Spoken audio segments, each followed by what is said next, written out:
இன்றைக்கான மினி விலாகில் ஹெல்த்தியான ரெசிபி பார்க்கலாமா? ஒரு 3 வருஷத்துக்கு முன்னாடி பிரண்டைனா என்ன, எப்படி சமைச்சு சாப்பிடணும்னு எங்களுக்கு தெரியாது. ஆனால் என்னைக்கு உடம்புக்கு நல்லது, அதாவது குறிப்பாக எலும்புக்கு நல்லது, எலும்பு தேய்மானம் ஆகாமல் இருக்கும், இந்த மாதிரிலாம் தெரிய ஆரம்பிச்சிச்சோ அதுலேருந்து வாரத்துக்கு ஒரு தடவையாச்சும் புவா செஞ்சுருவாங்க. பிரண்டையை வச்சு ஒன்று சட்னி அரைப்பாங்க, இல்லைன்னா ரசம் வைப்பாங்க. நம்ம பிரண்டை செடியிலேருந்து உடைக்கும் போது இந்த மாதிரி மெலிசாக பிஞ்சாக பார்த்து எடுத்துக்கணும். சில இது மொத்தமாக நல்லா முத்தி போயிருக்கும், அந்த மாதிரி எடுக்கக்கூடாது.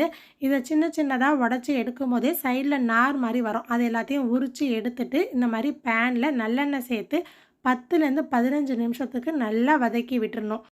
அதுக்கப்புறம் அந்த பிரண்டை செடியில் இலை இருக்கும் இல்லையா, அந்த கீரையும் கொஞ்சமாக வாஷ் பண்ணி சேர்த்து வதக்கியிருக்கோம்.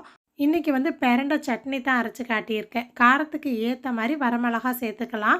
நம்ம வந்து 2லேருந்து 3 மிளகா சேர்த்துருக்கோம். அதையுமே சேர்த்துட்டு நல்லா வதக்கி விட்டுட்டு ஒரு ஓரமாக ஒதுக்கி வச்சுருக்கேன். அதே பேன்லேயே 1 டேபிள் ஸ்பூன் அளவுக்கு உளுந்து, வெள்ளை உளுந்து சேர்த்து வதக்கிட்டு ஒரு கைப்பிடி அளவுக்கு தேங்காய் வந்து சின்ன சின்ன பீஸாக கட் பண்ணி சேர்த்துருக்கோம். அதுக்கு பதில் துருவி சேர்த்தா இன்னுமே வாசமாக நல்லாயிருக்கும்.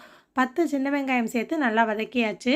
வெங்காயத்தோட கலர் கொஞ்சம் மாறினதுக்கப்புறம் 3 கொத்து அளவுக்கு கருவேப்பிலை சேர்த்துருக்கேன். 2 நிமிஷம் வதக்கிட்டு ஒரு சின்னதாக நெல்லிக்காய் அளவு சைஸில் புளி ஊற வச்சு அதையுமே சேர்த்தாச்சு. இப்போ ஸ்டவ் ஆஃப் பண்ணிவிட்டு அந்த சூடு இருக்கும் பேனில், அப்போவே நல்லா ஒரு கைப்பிடி ஃபுல்லாக மல்லி இலை புதினா இலையை நல்லா க்ளீன் பண்ணிவிட்டு அதையுமே சேர்த்தாச்சு.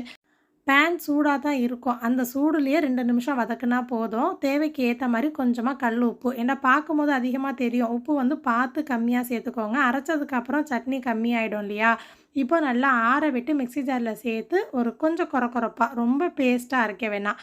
தேவைப்பட்டால் தனியாக எண்ணெய், கடுகு, உளுத்தம்பருப்பு, கருவேப்பிலை போட்டு தாளிச்சுக்கலாம். நம்ம தாளிக்க மாட்டோம், இப்படியே தான் வச்சுருவோம், நல்லாயிருக்கும். அன்றைக்கி வந்து பருப்பானத்துக்கு தான் சைட் டிஷ்ஷாக பண்ணியிருந்தோம். வாரத்துக்கு ஒரு தடவை வீட்டில் செஞ்சுருவாங்க. ஒரே வார்த்தையில் சொல்லணும்னா உணவே மருந்துங்கிற லிஸ்ட்டில் இதையுமே சேர்த்துக்கலாம். கண்டிப்பாக ட்ரை பண்ணி பாருங்கள். இதே மாதிரி இன்னொரு ஷார்ட்ஸில் நம்ம பார்க்கலாமா?